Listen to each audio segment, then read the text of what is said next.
Assalamualaikum warahmatullahi wabarakatuh. Alhamdulillahirabbil alamin wassalatu wassalamu ala asrafil mursalin Muhammad wa ala alihi wa sahbihi ajma'in.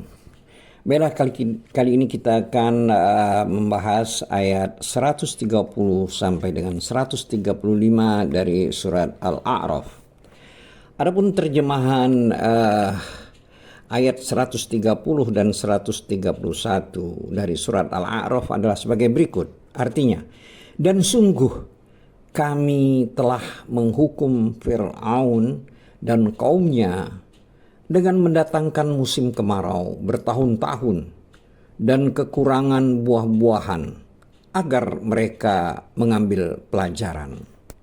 Selanjutnya ayat 131. Kemudian apabila kebaikan, maksudnya di sini kemakmuran, datang kepada mereka, mereka berkata, ini adalah karena usaha kami. Dan jika mereka ditimpa kesusahan, mereka lemparkan sebab kesialan itu kepada Musa dan pengikutnya. Ketahuilah, sesungguhnya nasib mereka di tangan Allah, namun kebanyakan mereka tidak mengetahui. Terkait dengan ayat 30 dan 130 dan 131 dari surat Al-A'raf ini, Allah Subhanahu wa taala telah berfirman dalam ayat 130 yang telah kita bacakan tadi, yang artinya, dan sungguh kami telah menghukum Fir'aun dan kaumnya. Di sini maksudnya adalah Allah telah menguji mereka, mencoba mereka, dan mentes mereka, yaitu dilanjutkan dengan kalimat dalam ayat 130 tersebut yang artinya dengan mendatangkan musim kemarau bertahun-tahun.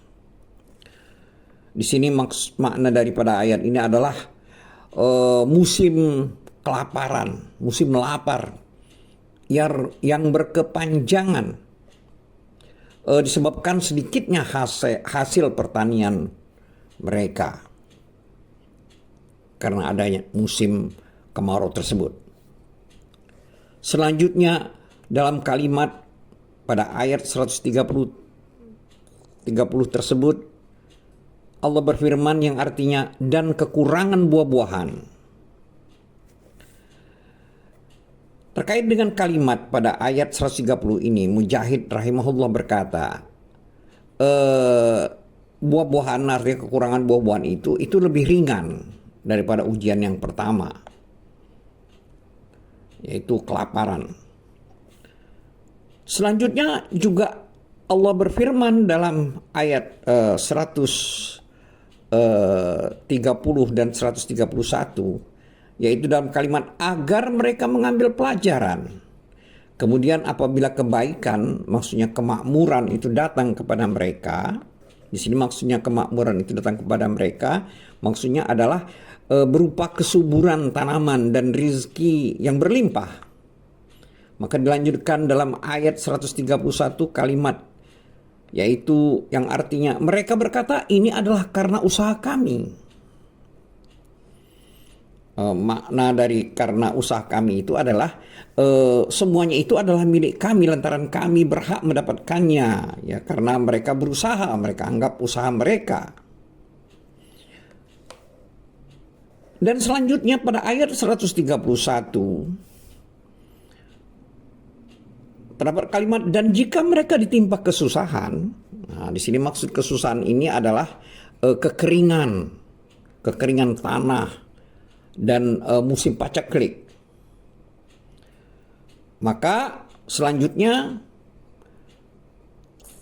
tercantum kalimat dalam ayat 131 surat Al-A'raf, yaitu kalimat yang berarti mereka lemparkan sebab kesialan itu kepada Musa dan pengikutnya. Jadi maksudnya di sini semua kesialan dan kesusahan tersebut itu disebabkan karena Musa dan pengikutnya, serta apa yang dibawa oleh Nabi Musa. Maka Allah berfirman dalam kalimat berikutnya dari ayat 131 tersebut, yang artinya, ketahuilah sesungguhnya nasib mereka itu di tangan Allah, namun kebanyakan mereka tidak mengetahui.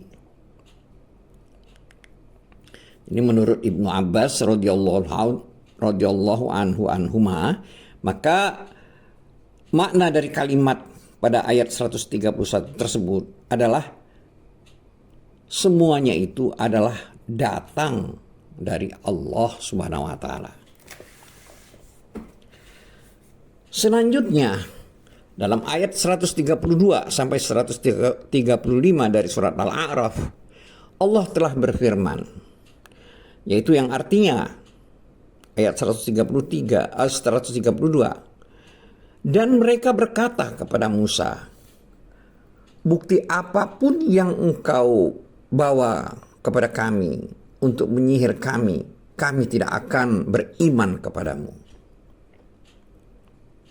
Selanjutnya pada ayat 133 ayat Allah berfirman yang artinya, maka kami kirimkan kepada mereka topan, belalang, kutu, katak, dan darah. Di sini maksudnya air minum mereka berubah menjadi darah sebagai bukti-bukti yang jelas. Tetapi mereka tetap menyombongkan diri dan mereka adalah kaum yang berdosa. Dilanjutkan dengan ayat 134, Allah berfirman yang artinya, dan ketika mereka ditimpa azab yang telah diterangkan tersebut, mereka berkata, wahai Musa, mohonkanlah untuk kami kepada Tuhanmu sesuai dengan janjinya kepadamu. Jika engkau dapat menghilangkan azab itu dari kami, niscaya kami akan beriman kepadamu dan pasti akan kami biarkan Bani Israel pergi bersamamu. Selanjutnya ayat 135 Allah berfirman yang artinya, tetapi setelah kami hilangkan azab itu dari mereka hingga batas waktu yang harus mereka penuhi, ternyata mereka ingkar janji. Terkait dengan ayat 132 sampai 135 yang telah kita bacakan tadi, maka ini adalah pengabaran dari Allah Azza wa Jalla tentang pembangkangan, pengingkaran, dan penentangan kaum Fir'aun terhadap kebenaran serta kekukuhan mereka di atas kebatilan. Itu terdapat pada perkataan mereka, yaitu tercantum dalam ayat 132 surat Al-A'raf yang berbunyi, bukti apapun yang engkau bawa kepada kami untuk menyihir kami, kami tidak akan beriman kepadamu. Jadi di sini mereka berkata, ayat apapun yang kamu datangkan kepada kami dan dalil apapun serta hujah apapun yang engkau tegakkan untuk kami, maka kami akan tetap menolaknya dan tidak akan menerimanya darimu, dan kami pun tidak akan beriman kepadamu dan segala apa yang kamu bawakan. Terkait dengan hal ini selanjutnya Allah berfirman dalam ayat 133 surat Al-A'raf yang berbunyi, maka kami kirimkan kepada mereka topan. Terkait dengan ayat ini, maka para ulama tafsir ini berselisih pendapat tentang maknanya. Diriwayatkan Ibnu Abbas radhiyallahu anhuma dalam satu riwayat bahwa banyaknya hujan yang menenggelamkan dan menghancurkan tanam-tanaman dan buah-buahan, itulah yang juga dikatakan. Jadi maksud topan di sini adalah banyaknya hujan yang menenggelamkan dan menghancurkan tanam-tanaman dan buah-buahan. Ini adalah riwayat dari Ibnu Abbas radhiyallahu anhu. Dan itu juga yang dikatakan oleh Ad-Daha bin Muzahim rahimahullah. Juga diriwayatkan dari Ibnu Abbas radhiyallahu anhuma di dalam satu riwayat lain, yaitu mengenai kata topan itu adalah banyaknya kematian. Demikian halnya juga dikatakan oleh Atha rahimahullah, Mujahid rahimahullah. Mereka berkata kata taufan atau topan itu maksudnya adalah air bah dan wabah penyakit taun di setiap kondisi. Adapun Ibnu Abbas radhiyallahu anhu berkata di dalam satu riwayat lain, yang dimaksud taufan di sini adalah malapetaka atau azab dari Allah Ta'ala yang meliputi mereka. Lalu dia membacakan ayat, yaitu surat Al-Qalam ayat 19, yang artinya, lalu kebun itu ditimpa bencana yang datang dari Tuhanmu ketika mereka sedang tidur. Sedangkan makna dari ayat berikutnya, yaitu yang kita sebutkan di atas tadi, yaitu berupa belalang, itu adalah hewan yang sudah dikenal dan masyhur, dan dia dihalalkan untuk dimakan karena telah diriwayatkan di dalam kitab Sahih Al-Bukhari dan Sahih Muslim dari Abu Ja'far rahimahullah, dan dia berkata, aku pernah bertanya kepada Abdullah bin Abu Awfa radhiyallahu anhu tentang belalang. Lalu dia pun berkata, kami telah berperang bersama Rasulullah sallallahu alaihi wasallam sebanyak 7 kali peperangan, dan kami makan ketika itu adalah belalang. Sedangkan Asy-Syafi'i, Ahmad bin Hanbal dan Ibnu Majah rahimahullah meriwayatkan dari Ibnu Umar radhiyallahu anhuma dari Nabi sallallahu alaihi wasallam, beliau telah bersabda, yang artinya telah dihalalkan untuk kita 2 bangkai dan 2 darah. 2 bangkai yang dimaksud adalah bangkai ikan dan bangkai belalang. Adapun yang dimaksudkan dengan 2 darah yaitu hati dan limpa. Hadis ini juga diriwayatkan oleh Imam Al-Baghawi rahimahullah. Adapun Abu Daud rahimahullah meriwayatkan dari Salman radhiyallahu anhu.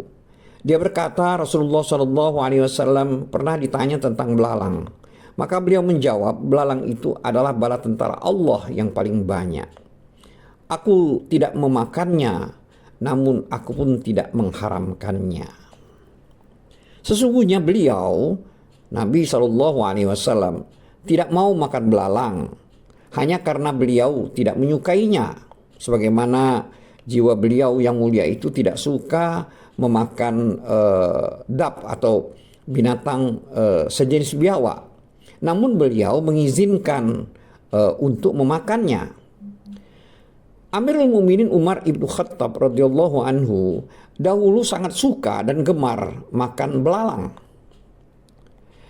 Diriwayatkan dari Ibnu Umar radhiyallahu anhuma bahwasanya Umar radhiyallahu anhu pernah ditanya tentang belalang, maka dia pun menjawab, seandainya kita memiliki 1 atau 2 tumpuk belalang, itu kita santap.